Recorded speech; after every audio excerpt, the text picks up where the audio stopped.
about to jump into hyperspace! Ezra! Ezra, get out of there right now! That's an order!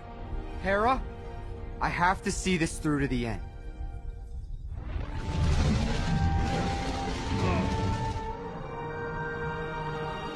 Ezra, please! Get out of there! I can't do that.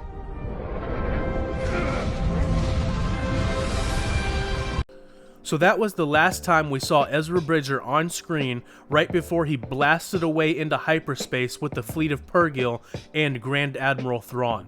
It is 100% confirmed via the Ahsoka trailer that we will be getting live-action Ezra Bridger in the Ahsoka series. This absolutely excites me because Ezra is one of my favorite all-time Star Wars characters.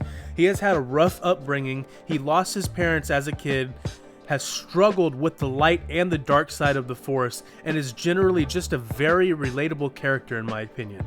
He has a Force ability that allows him to bond and communicate with different types of creatures all over the galaxy. We've seen him make connections with the Lothcats of his home world Lothal, as well as the massive space-dwelling whales called Purrgil, which we got a glimpse of in Mando Season 3. The last time we saw Ezra, he was blasting off with the Purrgil as a means to remove Thrawn and the threat of the Empire away from his friends. This was in the year 0 BBY. If you're not familiar with Star Wars time, this is the year of the Battle of Yavin.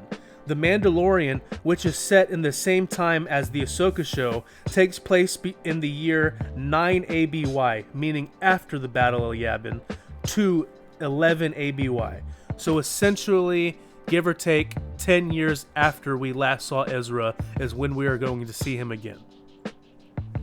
So give or take, it'll have been about 10 years since we've last seen Ezra Bridger, which leads me to believe that the shot we see of Ezra in the hologram message in the Ahsoka trailer is most likely a recorded message from just before or after Ezra's exit in the finale of Rebels.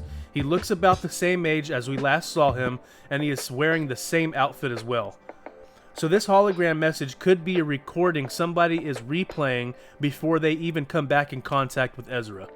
Since it has been 10 years, and assuming most of it has been spent in the New Beyond, a seemingly magical new part of the galaxy that was, for the most part, a mystery until now, it's rumored that this area of the galaxy is where the magic of the Dathomirian Night Sisters originates from. We saw him at the end of Rebels leave his green lightsaber with Sabine Wren, so he hasn't had that unless he's managed to find another Kyber crystal in the New Beyond and constructed a new saber. There are rumors, though, that Ezra managed to adapt a new form of martial arts which he utilizes with the Force in order to defend himself.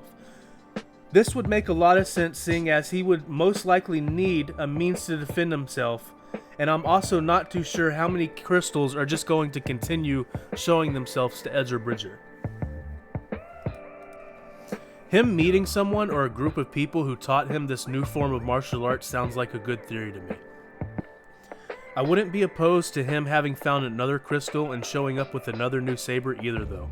That way Sabine would be able to keep his green one that he left her in Rebels.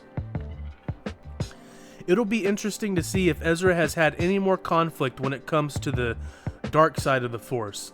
He's always been one of those characters that if he turned to the dark side in the future, it wouldn't be a complete surprise. I love relatable characters like that who struggle on the edge of good and evil, light and dark. I think everyone would like to know if and how Ezra's connection to the Purrgil has grown, if they stayed in contact or parted ways after reaching the New Beyond.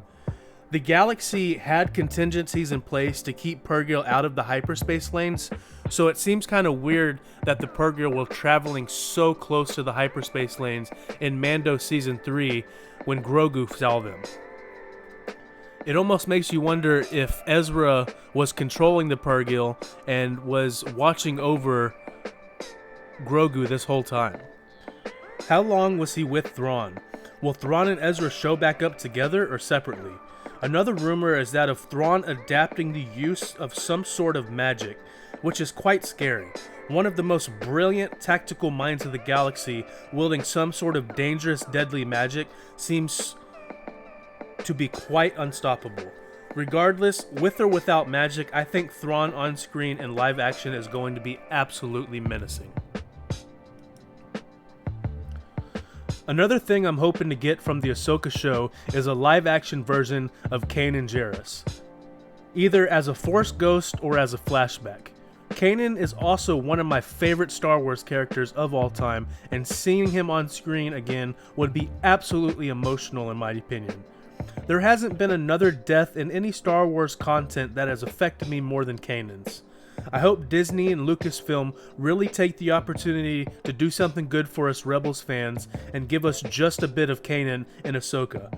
If we are going to be getting more Ezra content going forward, it only makes sense we get a little Caleb Doom. I don't think the Ahsoka show will be heavily revolved around Ezra, but I do believe we will be getting quite a bit of content as well as an explanation about where he has been. It's confirmed that Amon Esfandi is portraying the live-action Ezra, which I think is great because he literally looks just like him. Needless to say, I am very excited to see this character brought to life, as well as the rest of the characters from the Star Wars Rebels show. I'm working on a new video for a theory I have about a certain Ahsoka character, which will drop soon. Like, subscribe, hit the bell, and share for more content, and thank you again for viewing. I'll see you soon.